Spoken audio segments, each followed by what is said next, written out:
"What else has to be done now?" Jack asked. It hit him so hard, the fatigue of the moment. The earlier racing of his heart in the face of death, and in fear for his family, and in agony at the loss, was taking its toll on him now. His chest seemed empty, his arms weighed down, as though the sleeves of his coat were made of lead, and suddenly it was an effort just to hold up his head. It was 11:35, after a day that had begun at 4:10 in the morning, filled with interviews about a job he'd held for all of 8 minutes before his abrupt promotion. The adrenaline rush which had sustained him was gone, its 2-hour duration making him all the more exhausted for its length. He looked around with what seemed an important question. "Where do I sleep tonight?" Not here, Ryan decided instantly. Not in a dead man's bed, on dead man's sheets, a few feet from a dead man's kids. He needed to be with his own family.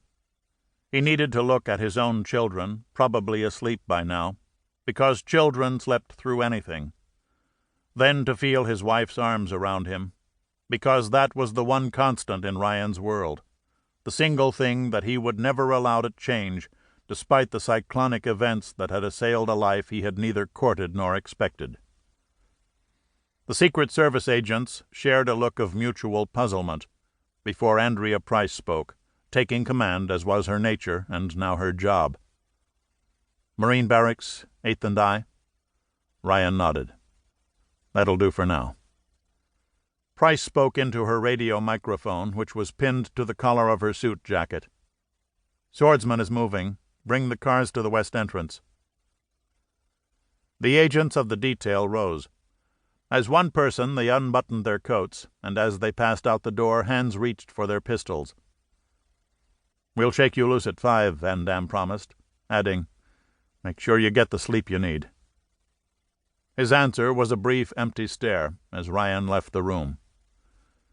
There a White House usher put a coat on him. Whose it was or where it might have come from, Jack didn't think to ask. He climbed into the Chevy Suburban back seat, and it moved off at once with an identical vehicle in front and 3 more behind. Jack could have avoided the sights, but not the sounds, for sirens were still wailing beyond the armored glass, and it would have been cowardice to look away in any case. The fire glow was gone, replaced by the sparkling of lights from scores of emergency vehicles, some moving, most not, on or around the hill. The police were keeping downtown streets clear, and the presidential motorcade headed rapidly east, 10 minutes later arriving at the Marine Barracks. Here everyone was awake now, properly uniformed, and every Marine in sight had a rifle or pistol in evidence. The salutes were crisp. The home of the Commandant of the Marine Corps dated back to the early 19th century, one of the few official buildings that hadn't been burned by the British during their visit in 1814. But the Commandant was dead. A widower with grown children, he'd lived here alone until this last night. Now a full colonel stood on the porch in pressed utilities with a pistol belt around his waist and a full platoon spread around the house. "Mr. President, your family is topside and all secure," Colonel Mark Porter reported immediately. "We have a full rifle company deployed on perimeter security, and another one is on the way." "Media?" Price asked. "I didn't have any orders about that. My orders were to protect our guests. The only people within 200 meters are the ones who belong here." "Thank you, Colonel," Ryan said, not caring about the media, and heading for the door. A sergeant held it open, saluting as a Marine ought, and without thinking, Ryan returned it. Inside, a more senior NCO pointed him up the stairs.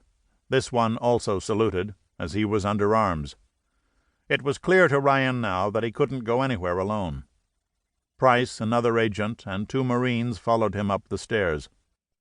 The second-floor corridor had 2 Secret Service agents and 5 more Marines. Finally, at 11:54, he walked into a bedroom to find his wife sitting. "Hi." "Jack?" Her head turned. "It's all true?" He nodded. Then he hesitated before coming to sit next to Kathy. "The kids?" "Asleep." A pause. "They don't really know what's going on. I guess that makes 4 of us, she added. 5. The President's dead? Kathy turned to see her husband nod. I hardly got to know him. Good guy. Their kids are at the house, asleep. I didn't know if I was supposed to do anything, so I came here. Ryan reached for his collar and pulled the tie loose. It seemed to take a considerable effort to do so. Better not to disturb the kids, he decided.